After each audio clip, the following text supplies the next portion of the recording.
মুসলমান কান করে শুনেন।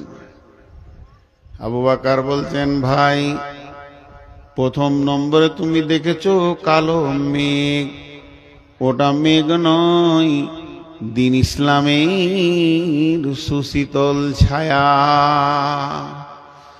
দুই নম্বরে দেখেছ ওই মেঘের মধু বর্ষণ হচ্ছে, ওটা মধু নয় রে বন্ধু, আল্লাহর কালাম পাক নাজিল হচ্ছে, কোরআন।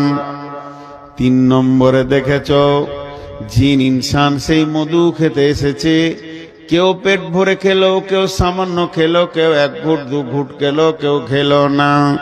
তার মানে ওখানে যে মধু পেট ভরে খেয়েছে কোরআনের হাফেজ হবে, আবার অল্প খেয়েছে অল্প মুখস্থ করবে, এক দু ঘুট খেয়েছে ছোট ছোট দুটি একটি সূরা মুখস্থ করবে। কিন্তু যে মোটি খেলো না, আল্লাহ তাকে কোরআন পাকের মতো জ্ঞান দেবেন না।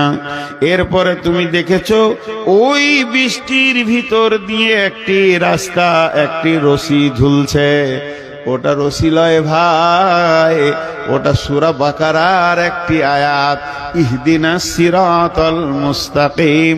ওটাই হলো জান্নাতের রাস্তা। তুমি একজনকে দেখেছো চলে গেল, তিনি কেউ নয়, তিনি হলেন নবী মুহাম্মদুর রাসূলুল্লাহ সাল্লাল্লাহু আলাইহি ওয়াসাল্লাম। ওই রাস্তায় চলে গেলেন। তারপরে আর একজনকে দেখেছো, সেটা আমি আবু বকর চলে গেলাম। তারপরে তিন নম্বরের লোকটা রশি ধরতে গেল, কেটে গেল, ওটা হলে হযরতে উমর, ওকে শহীদ করা হবে, ও উঠে চলে গেল। তোমার ঘুম ভেঙে গেল। এটা হলো ইসলামের সুশীতল ছায়া। কোনো একদিন এ দেশের মাটিতে কালেমার পতাকা উড়বে, তৌহিদের পতাকা উঠবে।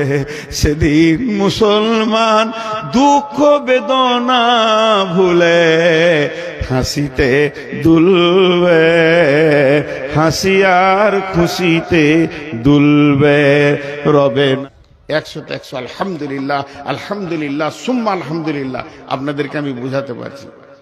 এবার চলেন, আজ থেকে 1450 বছর পেছিয়ে যায় রসুলের যুগ, সাহাবীদের যুগে। সাহাবীদেরকে বেঈমান কাফেররা প্রশ্ন করত, এই এই তোরা কি করিস? হিয়ানত করে জিজ্ঞেস করত, তোরা কি করিস? ওরা উত্তর দিত, কোরআনে যা আছে আমরা তাই করি, কোরআনে যা আছে আমরা তাই করি। যদি ওদেরকে এরকম প্রশ্ন করত, এই তোদের কোরআনে কি আছে রে? বলে আমরা হাত পা দিয়ে যা আমল করি তা কোরআনে আছে। চলে আসে এখন 2026 সালে এপ্রিল মাসের 3 তারিখের রাতে। এখন যদি কোনো কাফের বেঈমান এসে স্টেজে উঠে আমাকে একবার বলে, মৌলভী সাহেব একবার মাইকটা দেন তো, 2 মিনিট, বেশি সময় লিব না, দিয়ে বললো হ্যালো, ও তো সালাম দিবে না, বেঈমান খ্রিস্টান ইহুদি। এই মুসলমানেরা তোমরা কি করো? উত্তরে বলতে পারবো না, কোরআনে যা আছে তাই করি। আমাদের করার সঙ্গে কোরআনের মেল হবে না, আর কোরআনে যা আছে তা আমাদের সঙ্গে মেল হবে না। তাহলে কি আমরা আহলে কোরআন আর আহলে হাদিস এটা জবান দিয়ে খালি দাবি রেখেছি? গিলাসের কোণে এক ফোঁটা পানি যেমন কোনো কাজে আসবে না, তর্কে জিতার জন্য যথেষ্ট হয়ে যাবে, তুমি তর্কে হারবে না, তুমি জিতে যাবে। তেমনি আমরা এমন মুসলমান, গোটা কোরআনটা আমাদের জিন্দেগির সঙ্গে মেল নাই। আজকে যদি কোরআন আমাদের জিন্দেগির সঙ্গে মেল থাকতো, পৃথিবীতে যত জাতি আছে সব এসে আমাদের কাছে উবুর হয়ে পড়তো। ভাগা মুসলমান বেল কোরআন, আর তাদের চলা চরিত্র হয়ে গেল ইহুদি আর খ্রিস্টান। এর মুখে দাবি করে আমরা মুসলমান, এদের চাল চলন হয়ে গেছে ইহুদি নাসারা খ্রিস্টান। অতএব আল্লাহ তাবারাক ওয়া তাআলা বলেছেন, জাহারাল ফাসাদ ফিল বাররি ওয়াল বাহরি বিমা কাসাবাত আইদিন নাস। জলের ভিতরে কিংবা স্থলে, সমুদ্র জলপথে স্থলপথে যত রকম ফাসাদ, যত রকম গন্ডগোল, যত ঝামেলা আসবে, হে মুসলমান, তোমাদের হাতের কামায় তোমরা নিজেই বানিয়েছ। এটা তুমি অন্য কাউকে দোষ দিতে পারবে না। যাদের মাবুদ, যাদের মালিক, যাদের মুনিব হচ্ছে স্বয়ং আল্লাহ, সেই মুনিবের গোলাম যদি রাস্তায় মার খায়, সেই মুনিবের গোলাম যদি দুর্বলের কাছে মার খায়, তাহলে জানতে হবে এই দুর্বল কত দূর আমরা দিন ইসলাম থেকে সরে গেছি, যে আজকে আমাদেরকে যাদের কাছে দিন নাই, ইসলাম নাই, দলিল নাই, তারাই আমাদেরকে শাসন করছি।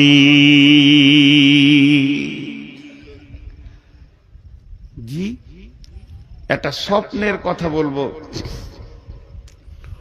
বিশ্বনবী ফজরের নামাজ পড়ে মুক্তাদিদের দিকে ঘুরে বসে জিকির আজকার করতেন। কোন দিন বলতেন, কেউ স্বপ্ন দেখেছো? স্বপ্ন দেখেছো তো বলো, স্বপ্নের মানেটা আমি করব। কোন দিন নবীজি নিজে স্বপ্ন দেখতেন, যে বলতেন আমি এই জিনিস রাত্রিতে দেখলাম। কোন দিন আবার সাহাবীরা স্বপ্ন দেখলে মসজিদে সালাম ফিরা হয়ে গেলে উঠে দাঁড়িয়ে বলতেন, ইয়া রাসূলুল্লাহ, আজকে রাত্রিতে আমি ঘুমে একটা বড় স্বপ্ন দেখেছি, স্বপ্নটা আপনাকে বলছি, এই স্বপ্নটা তর্জমাটা করে দেন। অনেকক্ষণ থেকে ডিস্টার্ব করছে। এইটা হতো। বিশ্বনবী ফজরের সালাতে সালাম ফিরলেন, আর মুক্তাদিদের দিকে মুখ করে বসেছেন। এমন সময় একজন সাহাবী উঠে দাঁড়ালেন আর বললেন, ইয়া রাসূলুল্লাহ, ইয়া হাবিবাল্লাহ, দয়ার নবী গো, আজকে রাত্রিতে আমি স্বপ্ন দেখলাম। আমি স্বপ্নটা আপনাকে বলছি, স্বপ্নের মানেটা আপনি আমাকে বুঝিয়ে দেন। সাহাবীটা যখন কাছে আসতে লাগলো, বাকি সাহাবীরা ঘেরে বসে গেলেন। হযরতে আবু বকর নবীজির পাশে বসলেন। মুক্তাদিদের দিকে মুখ করে ওই লোক বলতে শুরু করলেন, ইয়া রাসূলুল্লাহ, আমি স্বপ্নের ভিতরে দেখছি একটা বিরাট কালো মেঘ, ঘন মেঘ আমার মাথার ওপরে। মনে হচ্ছে যেন এখনই বৃষ্টি শুরু হবে, কিন্তু দেখলাম ঠিক কিছুক্ষণ পরে বৃষ্টি শুরু হয়ে গেল।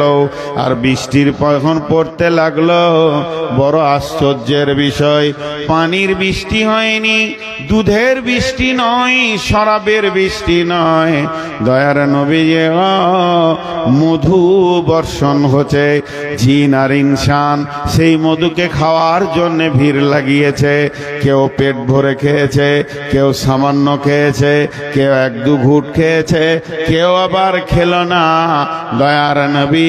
তারপরে পরে দেখলাম ওই বৃষ্টির ভিতর দিয়ে একটা লম্বা রশি ঝুলছে। একটা লোক রশি ধরে ওপর দিকে চলে গেল, দ্বিতীয় নম্বর লোকটা চলে গেল, তৃতীয় নম্বর লোকটা যখন চড়তে গেল, দড়িটা কেটে গেল, ছিঁড়ে গেল, পড়ে গেল। কিন্তু লোকটি বড় মজবুত ছিল, গিঁড়া লাগিয়ে আবার উঠে চলে গেল দড়ি ধরে। নবীজি গো, আমার ঘুম ভেঙে গেল। আবু বকর বসে আছেন রসুলের পাশে। তা আবু বকর কি করছে, যে স্বপ্ন দেখেছে ওর মুখের দিকে একবার দেখছে, রসুলের মুখের দিকে একবার দেখছে, আবার ওর দিকে দেখছে, আবার এদিকে দেখছে। আল্লাহ নবী বলছে, আবু বকর তুমি কেন এমন করছো? বলছে, হুজুর, ও স্বপ্নে কি দেখেছে এই মানেটা আমি করে দিতে পারবো। আমি আজকের স্বপ্নের মানেটা বলে দিতে পারবো, কিন্তু আপনি যদি পারমিশন দেন, ভুল হলে তো আপনি আছেন। নবীজি বলেন, আবু বকর তুমি বলো। মুসলমান, কান করে শুনেন। আবু বকর বলছেন, ভাই প্রথম নম্বরে তুমি দেখেছো কালো মেঘ, ওটা মেঘ নয়, দিন ইসলামের সুশীতল ছায়া। দুই নম্বরে দেখেছ ওই মেঘের মধু বর্ষণ হচ্ছে, ওটা মধু নয় রে বন্ধু, আল্লাহর কালাম পাক নাজিল হচ্ছে কোরআন। তিন নম্বরে দেখেছ জিন ইনসান সেই মধু খেতে এসেছে, কেউ পেট ভরে খেলো, কেউ সামান্য খেলো, কেউ এক ঘুট দু ঘুট খেলো, কেউ খেলো না। তার মানে ওখানে যে মধু পেট ভরে খেয়েছে কোরআনের হাফেজ হবে, আবার অল্প খেয়েছে অল্প মুখস্থ করবে, এক দু ঘুট খেয়েছে ছোট ছোট দুটি একটি সূরা মুখস্থ করবে। কিন্তু যে মোটি খেলো না, আল্লাহ তাকে কোরআন পাকের মতো জ্ঞান দেবেন না। এরপরে তুমি দেখেছো ওই বৃষ্টির ভিতর দিয়ে একটি রাস্তা, একটি রশি ঝুলছে, ওটা রশি লয় ভাই, ওটা সূরা বাকারার একটি আয়াত, ইহদিনাস সিরাতাল মুস্তাকিম। ওটাই হলো জান্নাতের রাস্তা। তুমি একজনকে দেখেছো চলে গেল, তীরে কেউ নয়, তিনি হলেন নবী মুহাম্মদুর রাসূলুল্লাহ সাল্লাল্লাহু আলাইহি ওয়াসাল্লাম। ওই রাস্তায় চলে গেলেন। তারপরে আর একজনকে দেখেছো, সেটা আমি আবু বকর চলে গেলাম। তারপরে তিন নম্বরের লোকটা রশি ধরতে গেল, কেটে গেল, ওটা হলে হযরতে উমর, ওকে শহীদ করা হবে, ও উঠে চলে গেল। তোমার ঘুম ভেঙে গেল। এটা হলো ইসলামের সুশীতল ছায়া। কোনো একদিন এ দেশের মাটিতে কালেমার পতাকা উড়বে, তৌহিদের পতাকা উঠবে। সেদিন মুসলমান দুঃখ বেদনা ভুলে হাসিতে দুলবে, হাসি আর খুশিতে দুলবে।